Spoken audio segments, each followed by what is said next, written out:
What's going on, Roland Empire? I'm here, guys, to talk to you about top five. I'm trying to see what kind of top five should I do. And I was like, I'm gonna start off with this guy. This guy is very popular. He's hot on the map right now, and I'm like, this would be a perfect candidate. I'm gonna choose Christopher Nolan movies.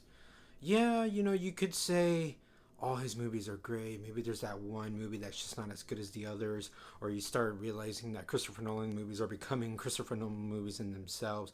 How ironic, how meta.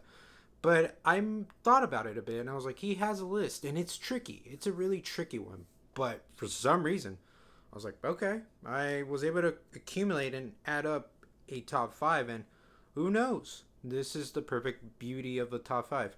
You know, the list could always change, but it's fun. Huh? Everybody who doesn't love a top whatever, whether it's your hated, your liked movies, and then people just debate, more so argue, but hopefully constructively and safely debate on, oh, that's your list, this is my list. Oh, that's your list, that's my list. This is mine, this is what I think. But yeah, so we're gonna start off with, even alone with top five is tricky, and top five could go to the Prestige. But for right now, at the moment, I can give it to Dunkirk. And Dunkirk, it's not by overall means my favorite overall. And there's reasons that you could go into details, into just deep layers of what you thought. But as Dunkirk itself, I like how we start off and how like the whole hour and like 40 minutes is nonstop. It's just trying to get these people out of there as safe as they could. And if you know the story, then you know the story, what goes on.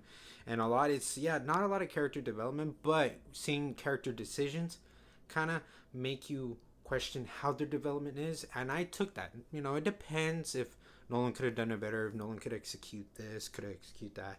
But I took it as that, and I really did enjoy, the overall ride. It's just like how the ride was being for that kind of movie.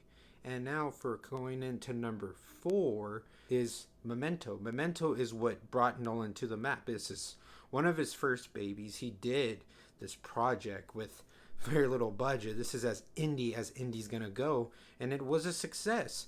I like the whole premise. Okay, it's as original as it could be. It was what presented Nolan. I'm like, he is a threat.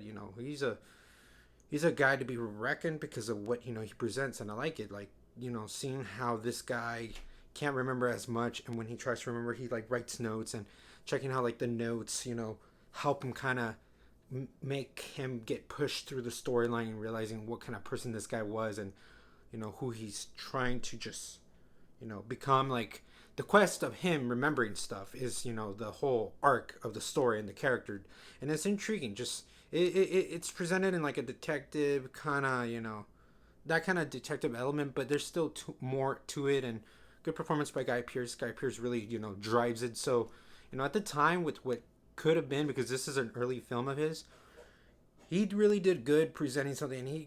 And by the help of his actors with the performances, it brought him to where he is today. Honestly, coming in at number three, The Dark Knight. My God, yeah, you might be thinking, this should have been one of the top two. This should have been the one. And yeah, it is good at certain times. At a point, it really was one of my favorite movies. But yeah, just seeing how how years gone by and stuff, I really still do like this movie. Definitely because of Heath Ledger. Definitely Christian Bale. Even though this isn't more to say his own movie. This is a back and forth, and the ensemble's good with Maggie Gyllenhaal to an extent, Aaron Eckhart, and Gary Oldman. But everybody brought it. I like how he was Batman, but honestly, there's still that subgenre of like that gangster, that kind of mob-esque kind of feel, but still like bringing it from what the Joker, how he was bringing this,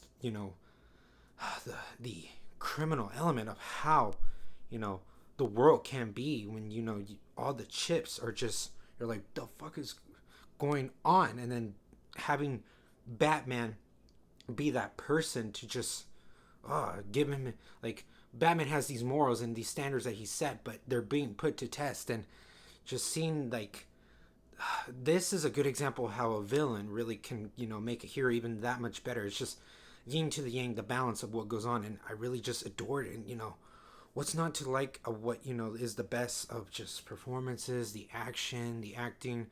It stands to time, and you already know what but I'm just adding to it that it's really good. It's a darn good film.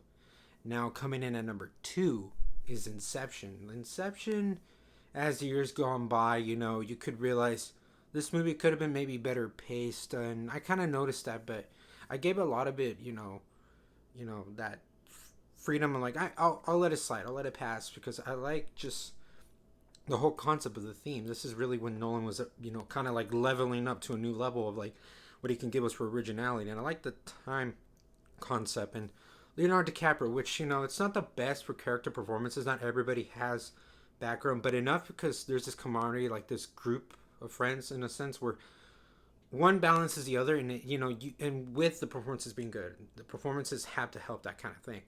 You get through it, and this one is another one kind of like nonstop a bit throughout the whole movie, but still, like, you do get some breathers every now and then, realizing what's going on. And just, yeah, the shots are good, the music is good, Nolan does good at directing, DiCaprio is what carries it. DiCaprio every time in a movie, how would that not help your product? He really carries this film. So yeah, like, it's intriguing and it's fun enough. It is another kind of modern kind of like adventure. I like that whole adventure aspect for me.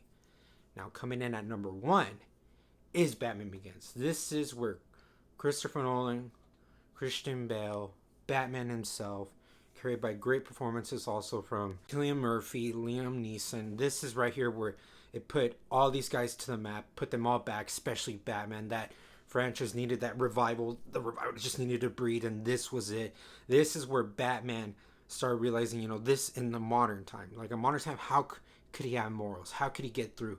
How was there a realistic kind of approach to this character? And I loved it.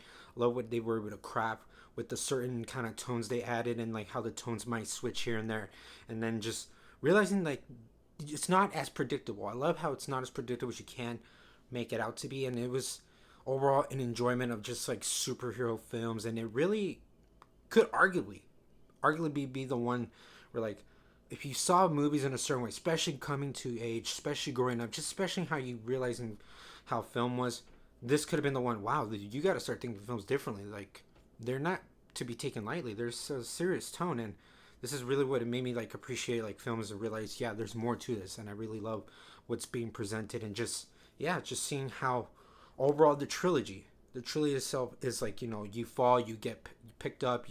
I like all the tones, and the trilogy itself has a little bit to add all this, but Batman Begins is what started it. Like, it's just kudos to just getting everything enough to get started for a basis. This was a nice basis to realize, what are we going to be going through themes, and what are we going to be going through arcs. And I like these tones. These were just good tones to just, be invested for. So that's my list, guys, for my top 5 Christopher Nolan movies. What do you guys think? Let me know your list. This is just mine, guys. This is what I like. Who knows? I might switch it. I might keep it the same. But let me know all this in the comments below, guys, okay? So as always, Roland Empire, laugh, smile, repeat.